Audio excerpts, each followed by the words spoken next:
Pemirsa, kita masuk di segmen terakhir dalam program Bisnis Itu Gampang, dan di segmen ini saya pengen tahu sebetulnya untuk 2 orang narasumber saya yang spesial kali ini, apa sih yang sudah kalian rasakan selama ini selama 1,5 tahun ya dalam bisnis? Suka dukanya? Saya dulu dukanya Ya udah, nggak apa-apa. Silakan. banyakan dukanya deh. Oh ya kan, ini kadang-kadang kalau nggak in frame begini dia nggak mau cerita loh. Udah ada saya, ada saksi kan, akhirnya dia cerita loh. Ini dengarkan. Iya, ini sebagai owner tolong dengarkan ya. Siap. Partner Anda mau bercerita. Ya, dulu saya dengan masih saya membuka bisnis ini, saya dulu pernah nawar-nawar ke orang-orang yang Maksudnya nawar-nawar ke orang-orang? ya kalau kami ini punya bisnis cuci sepatu. Oh, menawarkan, mempromosikan. Mempromosikan. Oke, itu awal-awal. Dan itu paling saya teringat-ingat sampai Teringat-ingat sampai iya, sekarang? teringat-ingat Apa? sampai itu pertama kali itu ditolak Ditolak, diremehkan. dan dia bilang gini, apa sih bisnis apa sih, sepatu nggak usah dicuci nggak apa-apa. Lalu di kaki aja gitu. Iya, di kaki aja. Padahal kan sepatu kalau nggak dicuci kan banyak kan yang bahaya kan yang yang di dalam sepatu itu. Oke.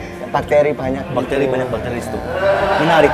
Anda mengalami penolakan seperti orang pada umumnya ketika memulai bisnis. Yang Anda rasakan saya nggak perlu tanya, pasti jelas ada sakit hati. Betul ya? Apa yang bikin Anda akhirnya bangkit? Yang membuat saya bangkit adalah omongan orang itu sendiri yang menyepelekan soal sepatu, cuci Soal sepatu. bisnis ini ya, soal bisnis ini. Oke.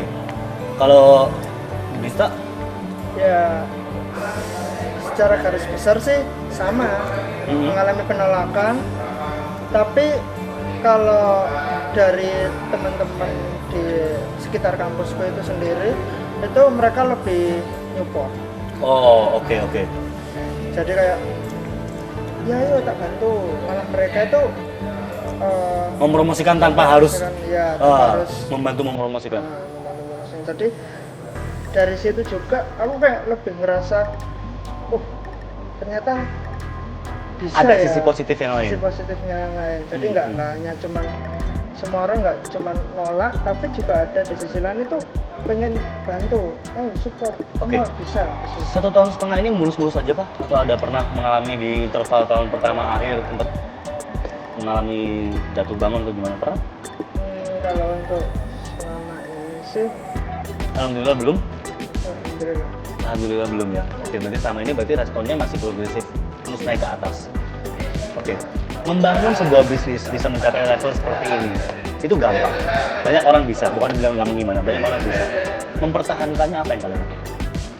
Kalau dari kami mempertahankan bisnis ini sendiri itu setiap bulan atau setiap ada waktu yang tepat itu kami melakukan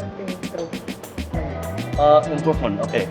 Jadi kayak semisal kita lebih meningkatkan kualitas dari segi pencucinya sendiri atau dari segi antar jemput.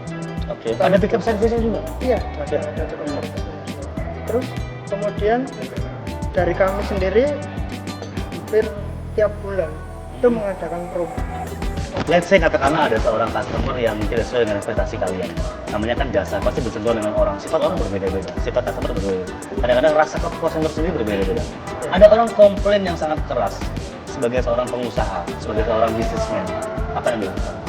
Ya, kalau untuk komplain sendiri itu dari kami lebih untuk memberikan kayak ganti rugi dalam nanti di produk atau di jasa ini. Jadi kalau misal orang itu pernah dulu juga ada yang kok kayak gini ya mas, kok Kurang puas dari apa gitu, ya boleh kami ambil lagi sepatunya untuk dicuci ulang. Itu pernah ada. Berarti kalian sudah punya taktik atau mungkin strategi dalam menghandle customer komplain seperti itu ya. Terakhir, saya mau tanya satu-satu, harus dijawab dengan bergantian. Saya mau tanya dari Adi dulu. Iya. Boleh nggak kasih tips ke pemirsa untuk memulai bisnis di usia, terutama di usia kalian? Tipsnya apa ke pemirsa di rumah? Tipsnya untuk berbisnis di usia muda ya, ingatlah satu. Uang saku nggak cukup? Oh bukan. Satu apa? Kalau uang saku? saku kita kurang, kita nggak boleh nyerah dan kita harus kerja. Oh, oke. Kalau itu tips yang luar biasa loh ya. Pemirsa ingat-ingat, kalau uang saku kurang, kita nggak boleh menyerah, kita harus kerja. Itu dari seorang Andi. Thank you ya Andi. Iya. Dari Dista sendiri. Kalau dari saya sendiri itu tips dan triksnya itu biasanya kalau kita ingin menjalankan atau memulai usaha, apalagi kalau di usia muda gini, biasanya kan kita terbiasa di zona Comfort nyaman, zone, iya.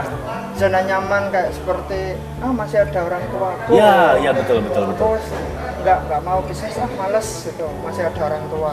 Nah, lebih baik itu kita harus keluar dari zona nyaman. Oh, ini adalah Anda tidak boleh berlama-lama di zona nyaman apapun itu karena kita tidak pernah memprediksi kondisi kita di depan ya. Oke. Saya doakan sukses. Saya doakan sukses untuk usahanya. Terima kasih. Saya nanti coba sepatu saya juga ya. Iya, silakan. Oke pemirsa, itu tadi bincang-bincang saya dengan dua orang muda yang sangat luar biasa ini. Semoga menginspirasi Anda dan ingat ternyata memulai sebuah bisnis pun tidak membutuhkan modal yang sangat besar pemirsa. Anda cukup peka dengan apa yang terjadi dan juga mungkin dengan kondisi di sekitar kita apa sih yang dibutuhkan. Terima kasih telah menonton program ini dan kita ketemu lagi di episode selanjutnya di Bisnis Itu Gampang. Saya Tanda pamit.